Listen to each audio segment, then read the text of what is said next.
8h01, estamos de volta com Folha no Ar ao vivo aqui pela Folha FM, ao vivo em 98,3, também pelo Face e pelo YouTube. Você acompanha este programa agora nas redes e logo mais reprise na Plena TV.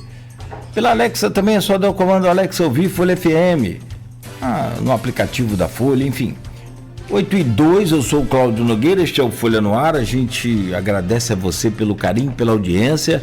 Campos tem tempo bom agora, segue aí com sol e a previsão para hoje é de 29 de máxima, 19 de mínima. Por isso que a gente tem sentido um pouquinho mais de... Não é nem frio, tá mais fresquinho durante a madrugada, porque a mínima baixou, apesar da máxima tá mais alta, né? Tá alta ainda, mas segue aí com... pelo menos começou agora a refrescar durante a noite e madrugada. Bom, estamos no outono brasileiro. Hoje é terça-feira, 14 de abril, com o Everton Luna na bancada. Estamos conversando com a Thaís Tostes, jornalista, pós-graduanda em Direito Animal, né, e pré-candidata aí a deputada estadual. Folha no Ar é oferecido por Proteus, Unimed Campos, Laboratório Plínio Bacelar, Vacina Plínio Bacelar e Radmed Diagnósticos por Imagem. Meu caro Everton, eu sei que você tá, né, quer voltar aí na pauta do política, mas eu quero só registrar aqui antes e trazer o seguinte, para fechar o assunto da veículo por tração animal, vulgo carroça, com Thaís, que a gente falou, vamos tirar a carroça, mas também você não pode do trabalhador tirar a única fonte de sustento dele. E aí a gente precisa fazer um trabalho de reposição desse veículo, o encaixe desse pessoal de alguma forma, enfim. Tem vários exemplos do Brasil todo. Em Tiradentes, por exemplo, tinha. Aqui, não precisa nem longe, aqui em Petrópolis tinha, você ia lá andar de charrete, aí dava muito problema com o cocô dos cavalos, aí tal, inventaram uma fralda, o negócio não deu muito certo. Agora criaram uma charrete com cavalo de aço, né, motorizada, você anda, passeia do mesmo jeito, enfim. Aqui, então eu quero entender de você, minha querida Thaís, que também é preciso ter esse contraponto. Como é que você vê essa parte e a necessidade de se resolver isso ontem? Como é que você acha que vai encontrar uma solução para isso, de que forma? Então, é preciso, e como a gente deixar bem claro aqui, como a gente sempre fala em todas as entrevistas, audiências públicas, que a gente já realizou uma audiência pública sobre esse tema na Câmara de Vereadores de Campos, que tá vindo uma lei, ela vai ser aprovada, é um PL, né? É o PL das carroças federal, né? 176 de 2023, que ele foi aprovado até em setembro pela Comissão de Viação e Transporte da Câmara, né? E foi para a CCJ. Então, ele está indo para a última comissão, que é a CCJ. É o PL das carroças. É 176 de 2023. Ele prevê o quê? A redução gradual dos veículos de tração animal, né? E a emancipação desses profissionais que atuam, né, com as carroças. Então, ele vai para a CCJ e depois ele vai para aprovação. E ele vai ser aprovado, porque o Brasil já está avançando para essa realidade. Já é uma realidade que já está acontecendo em outros municípios. E como eu bati na audiência e sempre falo nas entrevistas, Campos precisa urgente se movimentar. A gente precisa que essa portaria da prefeitura seja aplicada na prática. A gente sabe que está sendo aplicada em alguns pontos, como, por exemplo, os carroceiros já foram catalogados, são 204 carroceiros catalogados pela prefeitura, né? Eles já estão recebendo um ou outro curso aí de capacitação em relação a maus tratos, mas a gente precisa já cercear essa circulação na mancha aí delimitada pela MTT e avançar nessa questão, né? Ter aí o protótipo do carrinho. O poder público precisa se movimentar. Sabe por quê? Porque a gente entende que esses profissionais que trabalham com as carroças, os carroceiros, os condutores de VTA, eles são trabalhadores. Eles não são criminosos, não são bandidos, eles são trabalhadores. A gente luta pela emancipação deles. Como a gente cuida de cavalo e sabe que é uma trabalheira cuidar de cavalo, faça sol ou faça chuva.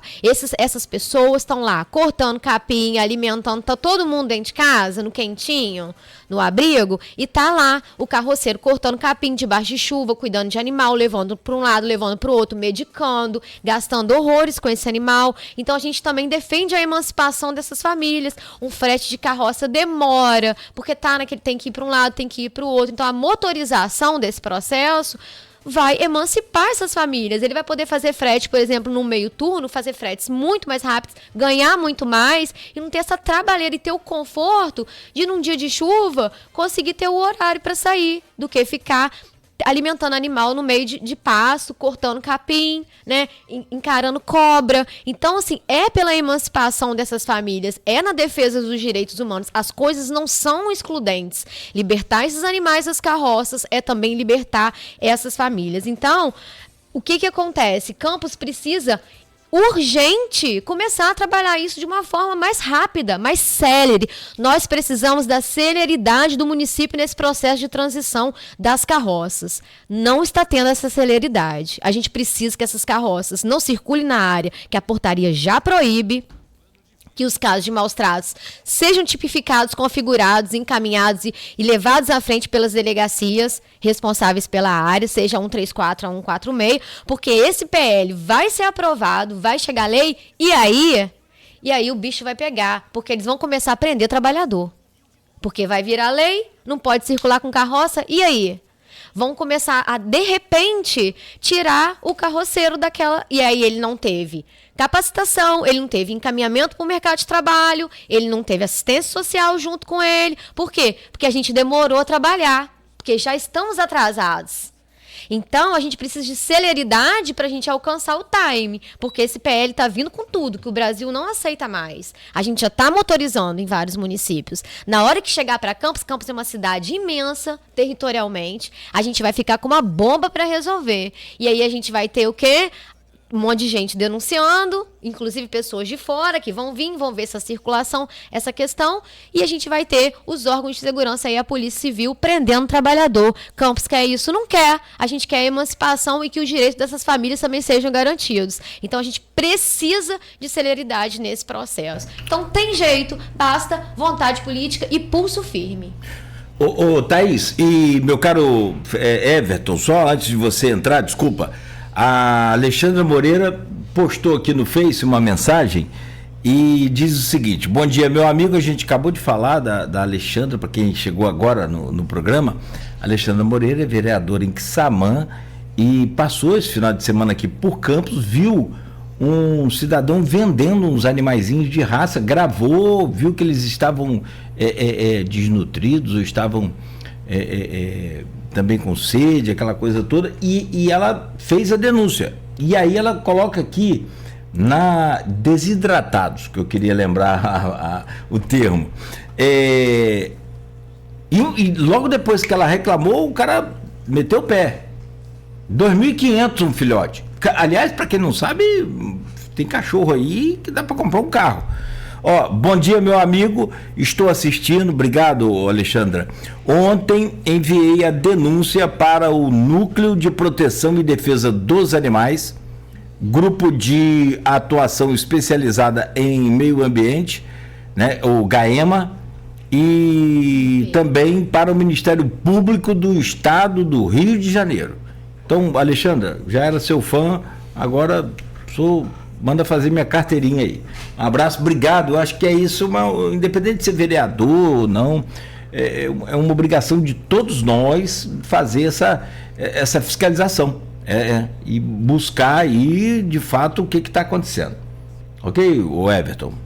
Agora vamos falar um pouquinho de política, né? Vamos falar um pouquinho da sua pré-candidatura, da sua mais uma postulante à Câmara Estadual. Como que você tem se posicionado? Como você tem buscado alianças? Como que tá caminhando já essa sua pré-campanha?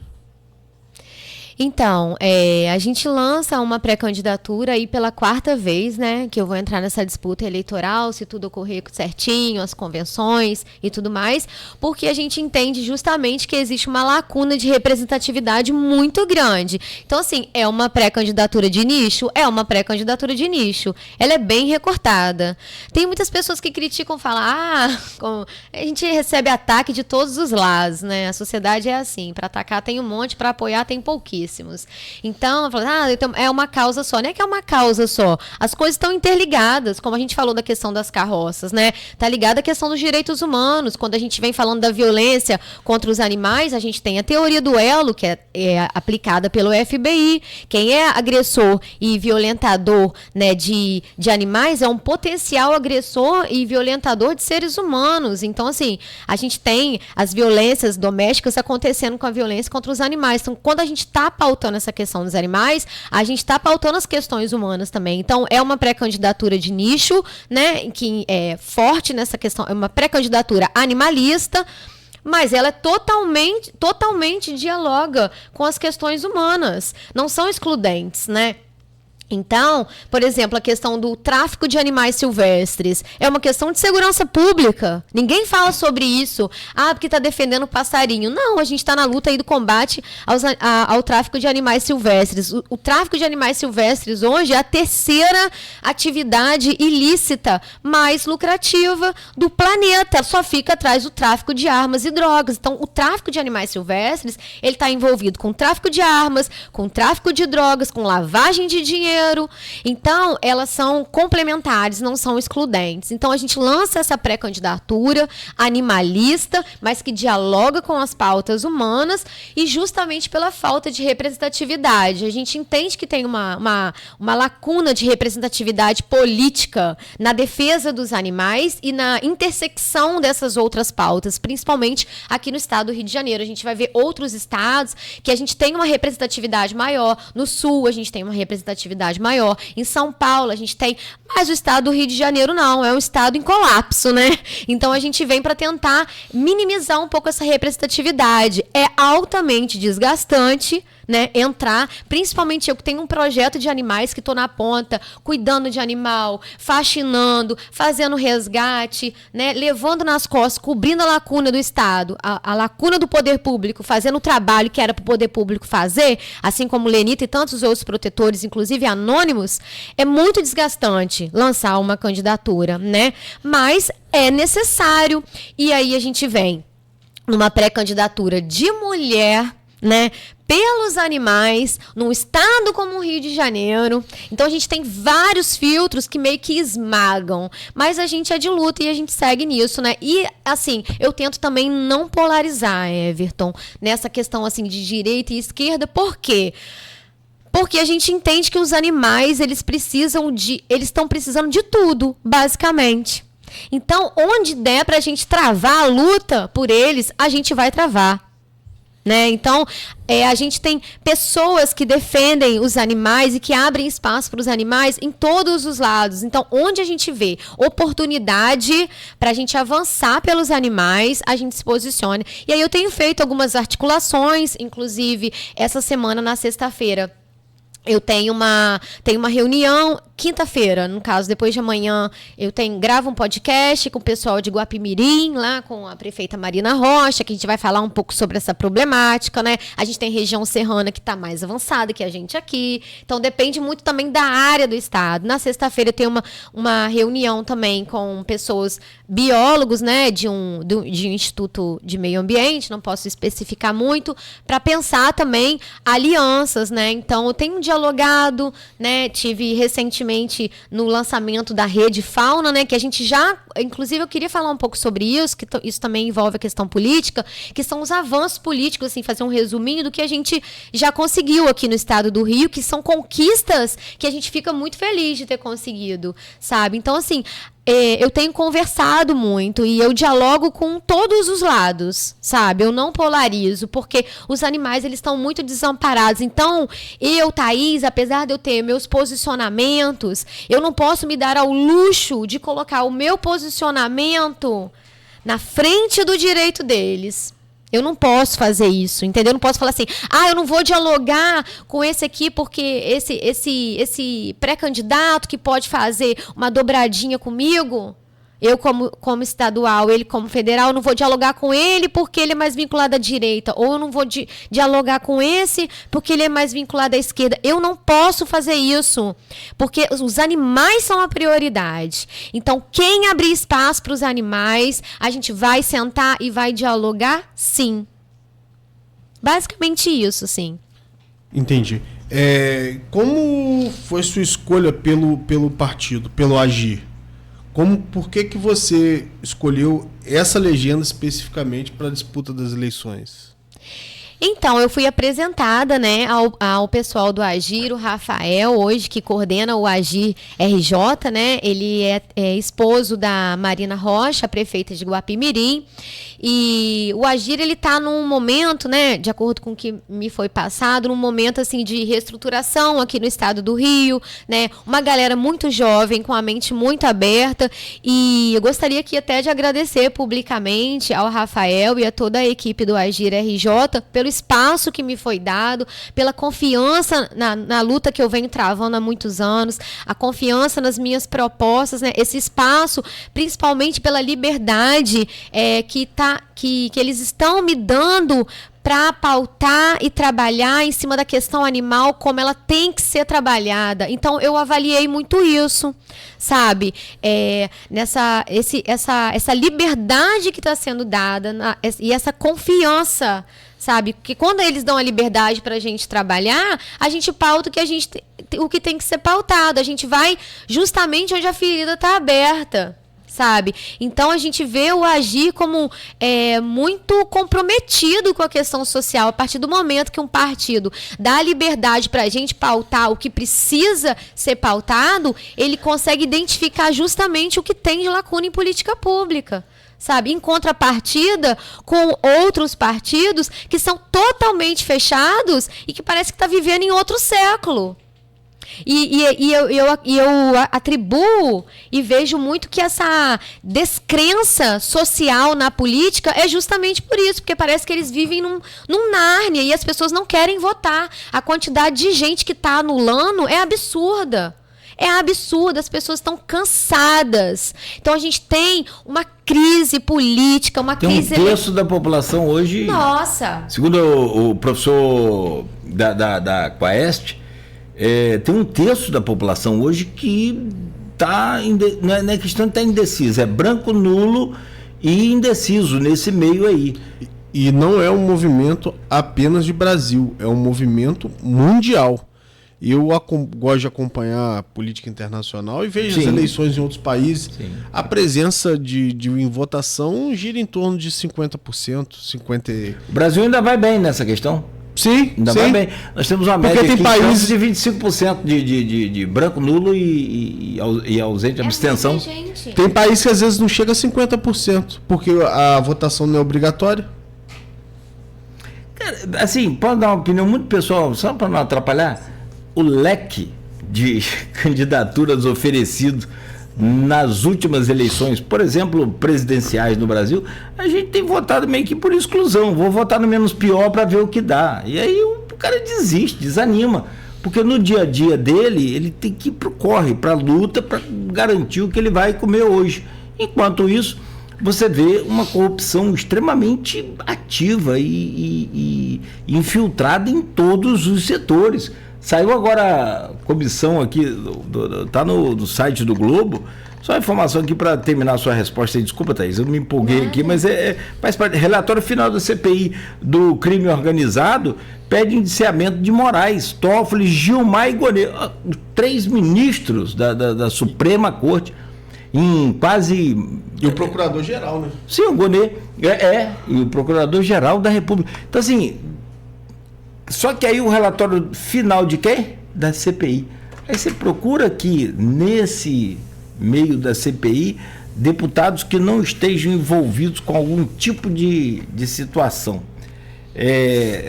Aquelas indicações obrigatórias, né? Emenda. Obrigado. Emendas impositivas. Os caras são assim, coisas absurdas para municípios que não arrecadam um terço daquilo por ano, ganhando aquilo em um mês. Então, assim, tem uma série de coisas muito, no mínimo, duvidosas. Para eu não ser punido aqui, então tem que falar assim, mas todo mundo sabe que na esquina ali a gente conversa diferente, porque faz parte, é isso mesmo, é a lei, a gente cumpre a lei. Agora, que as suspeitas são grandes de envolvimento, conversa com meus filhos, por exemplo, conversa com os jovens aí, o ânimo deles para votar é zero, porque ele acaba assistindo o que eu assisto, que passam perto de mim, eu estou vendo televisão de notícia, e toda hora é corrupção, é isso. Olha o Banco Master. Eu acho que a minha geração e a de Thaís ainda acredita ainda nas instituições. Os mais jovens, hoje não sei qual a idade dos seus filhos. Desculpa a realidade, mas você está ficando velho. Não, pô, eu e o Thaís somos jovens. Sim, Thaís tudo bem, você está em dúvida. Mas meus filhos têm 29 anos, cara. Então. E um com 37. Já é uma geração, os de 29 já é uma geração mais baixa que a nossa. Tem um que é a média de idade com você. O Diego tem 37 anos. Então, assim. Mas a gente ainda tem essa esperança nas instituições, tem essa esperança que o estudo vai trazer uma melhora de vida, que votar ainda é válido. Eu acho que sim. Sim, mas as gerações mais jovens já não vê dessa forma. Já estão desacreditados do processo, que o processo político vai mudar a vida, né? Então, acontece isso, né? Cada vez mais a presença eleitoral vai ser menor. As pessoas preferem, às vezes, pagar a multa do que ir votar. Ou então vai no outro município justificar. Porque eu já vi de amigo meu falando que vai em Martins Laje não, depois de Martins Laje ali. Vai em Barcelos justificar o voto. Eleição? Aí porque você só pode justificar em outro município, né? Uhum. Você não pode justificar no mesmo município. Para aí numa sessão daquela sem movimento. Aí vai ele justifica. Vou denunciar Não, mas isso é normal. Acontece. Não é você que está ensinando. Aproveita e vai lá em Atafona, come um peixe. É narrativa de fato. São coisas que acontecem. Acontecem. Não estou falando aqui, tirando da minha cabeça. E aí, Thaís, que é jovem, e aí você falava assim, desculpa, Everton, você falava que o Agir parece que está com um grupo de políticos novo no comando. Isso. E você acha que o caminho é esse? Renovar através dos candidatos também? Então, eu acredito que a política falta muito comprometimento, sabe? E aí a gente tem uma crise de representatividade muito grande. Eu acredito que a política, ela está sofrendo um processo, um colapso mesmo, sabe? A gente precisa olhar para a realidade com os olhos abertos. Então, o político, quem está envolvido nisso, tem que olhar para a realidade com os olhos abertos, sabe? Então, não ficar preso àquele formato. Eu não tô falando nem sobre lastro de experiência, assim, né? A gente tem pessoas muito mais velhas que já estão, né, no caminho político há muito tempo, mas a gente precisa adequar para a realidade, porque existe uma crise. As pessoas, às vezes, falam em outras candidaturas, que eu não posso falar agora, né, porque senão as pessoas vão pensar que eu estou pedindo voto, mas as pessoas falam, Thaís, eu vou te apoiar porque eu não ia apoiar ninguém, eu vou apoiar porque são os animais. São os animais, então eu vou apoiar. Porque descrente até do ser humano. Já chegou nesse nível. Não vou apoiar ninguém, vou apoiar porque são os animais. Você pode contar com o meu apoio porque envolve os animais. Então, assim, a gente tem uma crise, essa crise está instalada. A quantidade de pessoas que chegam para mim dizendo que não querem saber e elas ainda me ouvem porque eu estou pautando os animais e elas sabem que os animais são inocentes, são vulneráveis e precisam de voz. Mas essa crise está instalada, então eu entendo que precisamos de pessoas, não necessariamente jovens, mas jovens de cabeça, para olhar para a realidade com os olhos abertos. É preciso que essas coisas sejam pautadas, sabe? Porque assim, a gente está vendo as coisas avançarem. Quem não acompanhar vai ficar nessa falência. Sabe, num formato só de enriquecimento ilícito aí que ninguém não tem um comprometimento social, sabe? E assim, a gente está vivendo esse estado do Rio de Janeiro que é um estado em colapso, né? Então, ó, por exemplo, só para retomar rapidinho, que eu queria falar rapidamente sobre a legislação, a questão das carroças. A gente teve aí, ó, cadê? Aprovado em novembro de 2025 o PL dos animais silvestres e dos cavalos. A gente já conseguiu aprovação na Câmara do aumento de pena para os crimes contra cavalos e animais silvestres. Já é uma realidade. Então, o que era de meses a pena, agora aumentou para de 2 a 8 anos de reclusão sem fiança a pena para os crimes contra animais silvestres e cavalos. E está indo para o Senado, né, para aprovação, e vai ser aprovado. A gente conseguiu, por meio desse PL, a tipificação, né, do tráfico de animais silvestres, que não tinha essa tipificação. A gente conseguiu aí tipificar o tráfico, aumentar as penas e definir agravantes, né? Então, já é uma realidade, a gente vai conseguir colocar para de 2 a 8 anos. E aí, dialogando com essa questão das carroças, além desse PL das carroças, que é 176 de 2023, a gente tem esse PL dos silvestres, que é o 347 de 2003, a gente vai aumentar a pena para os crimes contra cavalos, né, que já está no Senado, que é esse aumento para de 2 a 8 anos, e esse PL das carroças que vai ser aprovado e a gente vai conseguir. Aí, a gente já não vai ter ninguém saindo pela porta da frente da delegacia mais. Então, assim, a gente precisa olhar para a realidade com os olhos abertos, isso precisa ser pautado, isso precisa ser trabalhado, isso demanda coragem e comprometimento, sabe?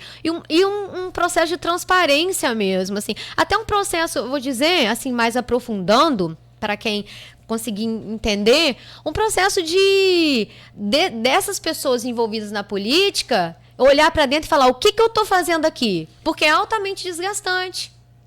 Sabe? O que eu estou fazendo aqui?